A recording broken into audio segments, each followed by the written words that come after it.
هو الذي أرسل رسوله بالهدى ودين الحق ليظهره على الدين كله وكفى بالله شهيدا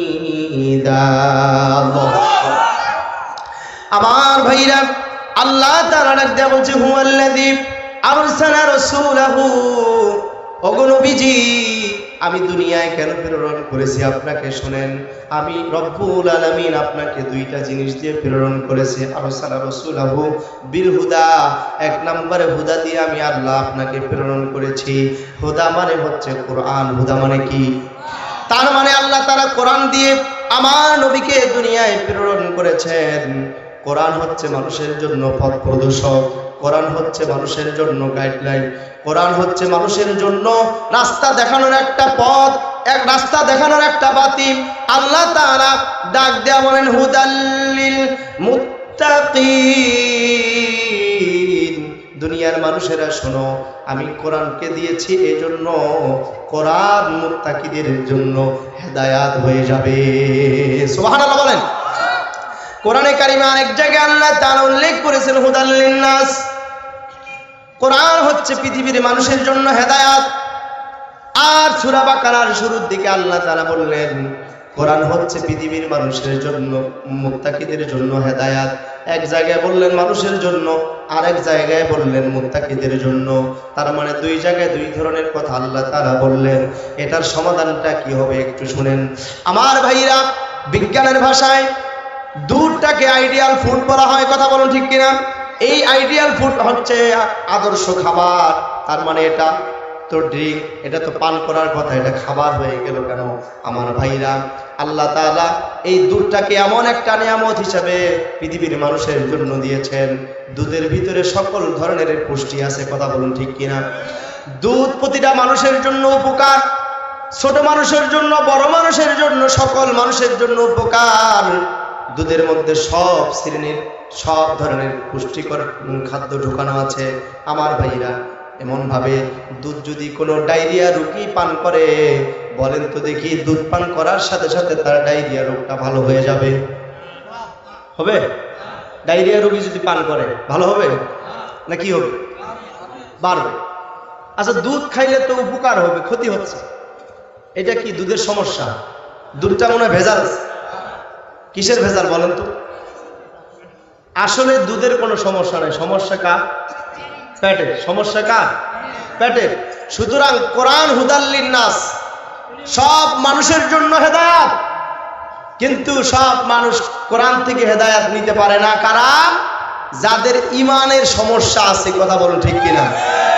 কোরআন থেকে হেদায়েত পাবে তারাই যারা ঈমান সলিড যারা কোরআন থেকে হেদায়েত পাওয়ার আশায় কোরআনের মাহফিলগুলোতে বসে তারাই হেদায়েত পাবে কথা বলুন ঠিক কিনা কিন্তু যাদের ঈমানে অ্যালার্জি আছে এই অ্যালার্জি আলা ব্যক্তিরা কোরআনের কথা শুনলেই চুলকাতে শুরু করে তারা কখনো হেদায়েত পাবে না ওরা এই সিরাত মাহফিলে আসতেও বাধা দিবে কথা বলুন ঠিক কিনা ওরা বলছে ওটা সিরাত মাহফিল ওটা জামাতের প্রোগ্রাম ঠিক কিনা বলে কি বলে না এখন অলরেডি বলা শুরু করছে এটা হচ্ছে জামাতের প্রোগ্রাম সিরাত মাহফিল বলে জামাতের প্রোগ্রাম ওখানে যাওয়া যাবে না বলে কিনা তাহলে ঈমানের অ্যালার্জি শুরু হয়ে গেছে কথা বলুন ঠিক কিনা বাতিল কত প্রকার হারে হারে টের পাবেন সামনে ময়দান আরো আসতেছে আপনি বুঝতে পারবেন শত্রু কারা আপনার শত্রু আপনার ডানে বামেই আছে কথা বলুন ঠিক কিনা সুতরাং ইসলামী আন্দোলন করবেন চোখ কান খোলা রাখা লাগবে ইনশাআল্লাহ সবসময় চোখ কান খোলা রেখে আমাদেরকে চলতে হবে আমি বলতেছিলাম আল্লাহ তাআলা আল্লাহ রসুলকে কোরআন দিয়ে পাঠিয়েছেন কি দিয়ে পাঠিয়েছেন কোরআন দিয়ে পাঠিয়েছেন এবার আসুন আল্লাহ তাআলা বলছে বিল হুদা ওয়া দীনিল হক তার সাথে সাথে আমি তোমাদেরকে সত্য দিন দিয়ে দুনিয়ায় প্রেরণ করেছি সত্য দিন দিয়ে আমার ভাইরা আমরা যে দিনের মধ্যে আছি বলেন তো দেখি আমাদের দিনের নাম কি ভালো করে বলেন জোরে বলেন পিছনের ভাইরা বলেন ইসলাম এমন একটা জীবন ব্যবস্থার নাম যেখানে রান্নাঘর থেকে শুরু করলে পার্লামেন্ট পর্যন্ত আপনি কেমন করে জীবন পরিচালনা করবেন সব বিষয় কোরআনে আছে না নাই? ইসলামে আছে না নাই? ইসলাম মানে কোরআন, কোরআন মানে ইসলাম। কথা বলুন ঠিক কিনা? আমার ভাইরা, যে কথাটা বলতেছিলাম, আল্লাহ তাআলা বললেন আমি তোমাদেরকে জীবন ব্যবস্থা দিয়েছি। আল্লাহ তাআলা তোমাদেরকে ধর্মের কথা বলবে না। অনেকেই মনে করে ধর্ম মানে ইসলাম। না, জীবন ব্যবস্থার নাম হলো ইসলাম। যেমন আপনি আমি যদি কবরে যাই, কবরে যাওয়ার পর আপনাকে জিজ্ঞেস করবে মান দিনুকা, তখন আপনাকে বলতে হবে দিন ইয়াল ইসলাম। কথা বলুন ঠিক কিনা? তার মানে কবরে আপনাকে দিন সম্পর্কে জিজ্ঞেস করা হবে। ও দুনিয়ার মানুষ, তোমরা কোন দিনের উপরে ছিলে, কোন মতাদর্শের উপরে ছিলে? লেনিন, কার্ল মার্কস এবং কি জাতীয়তাবাদ, ধর্ম নিরপেক্ষ মতবাদ, এগুলো মতবাদ তোমার ধর্ম ছিল নাকি, তোমার দিন ছিল নাকি? দুনিয়ার জীবনে যদি আপনি ইসলাম বাদ দিয়ে জাতীয়তাবাদ করেন, আপনি ইসলাম বাদ দিয়ে যদি ধর্ম নিরপেক্ষ মতবাদ করেন, আপনি ইসলাম বাদ দিয়ে যদি সমাজতন্ত্র করেন, ইসলাম বাদ দিয়ে যদি আপনি রাজতন্ত্র করেন, ইসলাম বাদ দিয়ে যদি আপনি লেনিন, কার্ল মার্কস এদের মতাদর্শের উপরে জীবন পরিচালনা করেন, আল্লাহর কসম করে বলছি, আপনাকে যখন কিয়ামতের ময়দানে কবর যাওয়ার সাথে সাথে যে প্রশ্নটা ফেরেশতারা করবে মান দিনুকা, ও আল্লাহর বান্দা বলো তো দেখি তোমার দিনটা কি ছিল? আপনি যদি ইসলাম দিয়ে রাজনীতি না করেন, সেদিন আপনাকে শিখায়া দিলেও আপনি বলতে পারবেন না। কথা বলে ঠিক কিনা? সুতরাং ইসলাম দিয়ে আপনাকে জীবন পরিচালনা করতে হবে। ইসলামটা হচ্ছে আল্লাহর কাছে মনোনীত একটা জীবন ব্যবস্থার নাম। আল্লাহ তাআলা ডাক দেয়া বলছে ইন্নাদ-দীনা ইনদাল্লাহিল ইসলাম। আল্লাহু আকবার। আল্লাহ তাআলা ডাক দেয়া বলছে দুনিয়ার মানুষেরা শোনো, আমার কাছে মনোনীত জীবন ব্যবস্থার নাম হলো ইসলাম। সুতরাং ইসলাম যদি আল্লাহর কাছে পছন্দনীয় হয়, আর আপনার কাছে কি হবে তাইলে? আপনি যদি পছন্দ না করেন আর আল্লাহ যদি পছন্দ করে, তাহলে আপনি কি প্রকৃত ঈমানদার হতে পারবেন? আল্লাহ পছন্দ করে আপনাকে ইসলাম দিয়েছে, আর ইসলামটাকে বৃদ্ধাঙ্গুলি দেখায়া আপনার মন মতে জীবন পরিচালনা করছেন। কথা বলুন ঠিক কিনা? আপনি ইসলামের রাজনীতি বিশ্বাস করেন নাই, ইসলামে যে রাজনীতি আছে এটা আপনি বিশ্বাস করেন নাই, আর যদি করছেন তাহলে ইসলাম বাদ দিয়ে রাজনীতি করার মানে হচ্ছে আপনি ইসলামকে অস্বীকার করেছেন। কথা বলুন ঠিক কিনা? কোন ব্যক্তি যদি ইসলামকে অস্বীকার করে, কোন ব্যক্তি যদি কোরআনের আইনকে অস্বীকার করে, ওই ব্যক্তি হক্কানি মুমিন হয় মনে হয়? কি হয়? হক্কানি কাফের হয়। কথা বলুন ঠিক কিনা? আমার ভাইরা, এই জন্য আল্লাহ তাআলা ডাক দেয়া বলছে দুনিয়ার মানুষেরা শোনো, وَمَن يَبْتَغِي غَيْرَ الْإِسْلَامِ دِينًا فَلَن يُقْبَلَ مِنْهُ وَهُوَ فِي الْآخِرَةِ مِنَ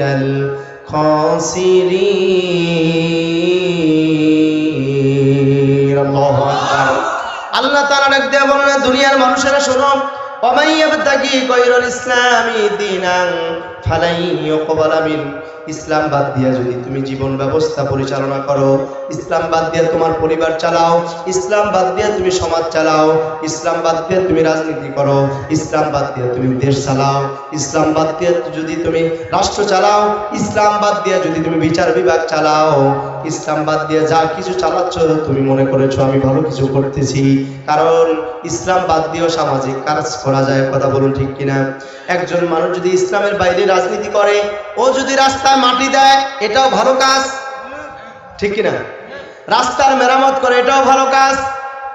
ইসলামের বাইরে রাজনীতি করে যদি মডেল মসজিদ তৈরি করে দেয়, এটাও ভালো কাজ, ঠিক কিনা বলেন? ইসলাম বাদ দিয়ে রাজনীতি করে যদি আলেমদেরকে সরকারি চাকরি দেয়, এটাও ভালো কাজ। ইসলাম বাদ দিয়া যদি ইসলামী ফাউন্ডেশন তৈরি করে দেয়, এটাও কিন্তু ভালো কাজ। আর মনে মনে অহংকার করে বলবে আমি তো ভালো কাজ করছি, আল্লাহ তো আমাকে জান্নাত দিবেই। আল্লাহ তাআলা স্পষ্ট ঘোষণা হচ্ছে দুনিয়ার মানুষেরা শোন, এই ভালো কাজগুলো দুনিয়ার প্রাপ্য, দুনিয়ার ভালোবাসা, দুনিয়ায় এটার পাওয়া যাবে, কিন্তু ফালাইয়ু কবালা মিনহু, এত ভালো কাজ আমি আল্লাহর কাছে গ্রহণযোগ্য হবে না। আল্লাহর কাছে যদি কোনো আমল গ্রহণ না হয়, আপনি অনেক আমল করলেন, এই আমল দিয়ে কোনো কাজ হবে? সুতরাং আমল যদি আপনি অল্প করেন আর আপনি যদি ইসলামের পক্ষে থাকেন, তাহলে আল্লাহ রসুলের হাদিস হলো অল্প আমলে আপনাকে সেদিন নাজাতের উসিলা বানায়া দিবে। আমল করবেন অল্প, কিন্তু আমলটা হতে হবে সলিড। আপনি আমল করলেন অনেক, কিন্তু আপনার আমলেই ভেজাল আছে। এই আমল দিয়ে আল্লাহর কাছে আপনি গিয়েও কোনো লাভ পাবেন না। আল্লাহ স্পষ্ট বলে দিয়েছে, ফালাই ইউকবালা মিন ওয়া হুয়া ফিল আখিরাতি মিনাল খাসিরিন। ও দুনিয়ার মানুষেরা শোনো, ইসলাম বাদ দিয়া, কোরআন বাদ দিয়া যদি তুমি সমাজ চালাও, ব্যক্তি চালাও, পরিবার চালাও, রাজনীতি করো, সমাজনীতি করো, অর্থনীতি করো, ইসলাম বাদ দিয়া যদি তুমি বিচার নীতি চালাও, যদি তুমি এত কিছু করো, এটার পিছনে তোমার কিছু লাভ হতে পারে।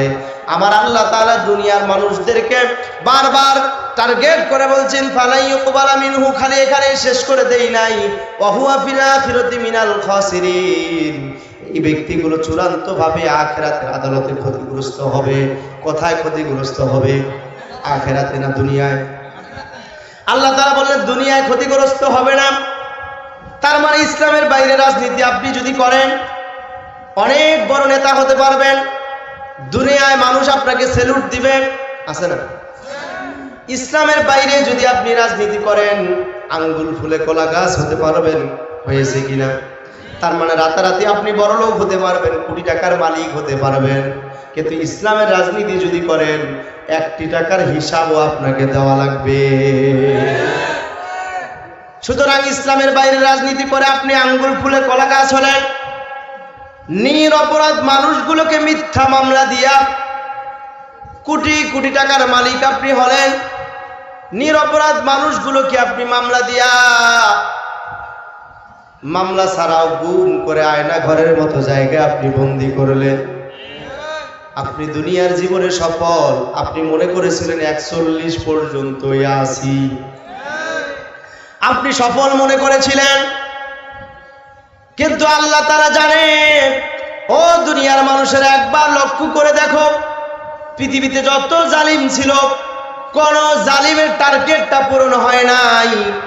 সুতরাং এই জালিমেরও টার্গেট পূরণ হয় নাই। ভবিষ্যতে যদি কোনো জালিম আসে, ওই জালিমেরও টার্গেট পূরণ হবে না। কথা বলুন ঠিক কিনা? জালিমের টার্গেট পূরণের কাছাকাছি চলে যাবে, আল্লাহ তাআলা তারপরেও পূরণ করতে দিবে না। যেমন সাদ্দাতের কথা আমরা শুনেছি, সাদ্দাত ঈমান আনে নাই, নবীদের কাছ থেকে জান্নাতের বর্ণনা শুনেছে। সাদ্দাত নবীদের কাছ থেকে জান্নাতের বর্ণনা শুনে শুনে জান্নাতের নাজ নিয়ামত কেমন হবে, জান্নাতের ডিজাইনটা কেমন হবে, জান্নাতের মধ্যে কি কি আরামদায়ক জিনিস থাকবে, সব কিছু শুনে নিয়ে সাদ্দাত ওই সময় দুনিয়ার জমিনে একটা জান্নাত তৈরি করেছিল। দুনিয়ার জান্নাতটা এত সুন্দর করে সাজিয়েছিল, কিন্তু তার আশা ছিল জান্নাতে তিনি ঢুকবেন। কিন্তু তার পতনটা কিভাবে হয়েছে? প্রধান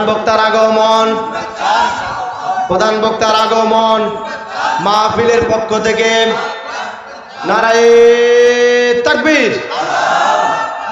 আমার ভাইরা, আমি কথাটা বলতেছি, এই কথাটা বলে শেষ করছি।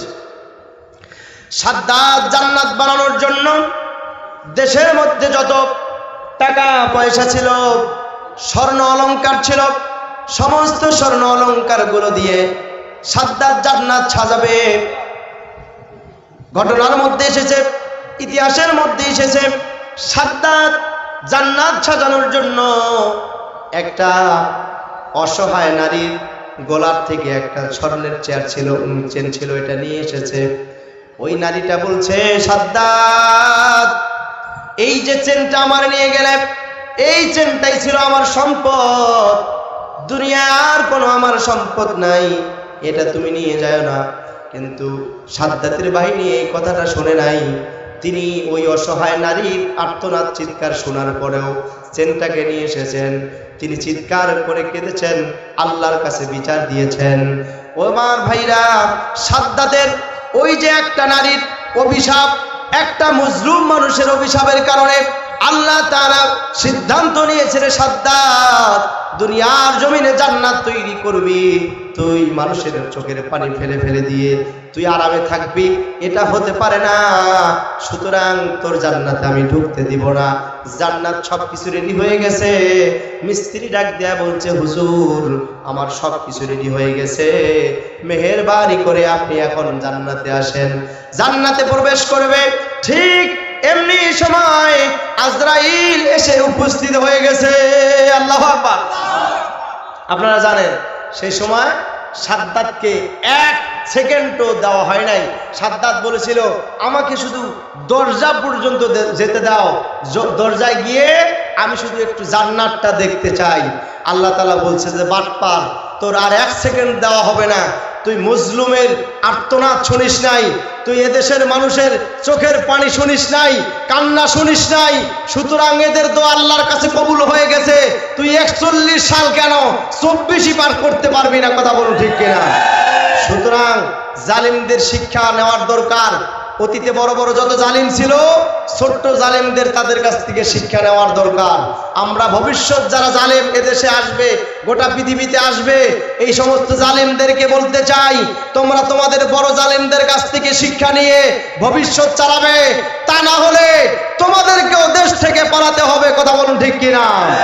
সুতরাং আসুন, সিরাত মাহফিল থেকে আমরা কথা বলতে চাই, রাসূল সাল্লাল্লাহু আলাইহি সাল্লাম দুনিয়াতে আসছেন দুটা জিনিস নিয়ে, একটা হচ্ছে কোরআন আর একটা হচ্ছে সত্য দিন।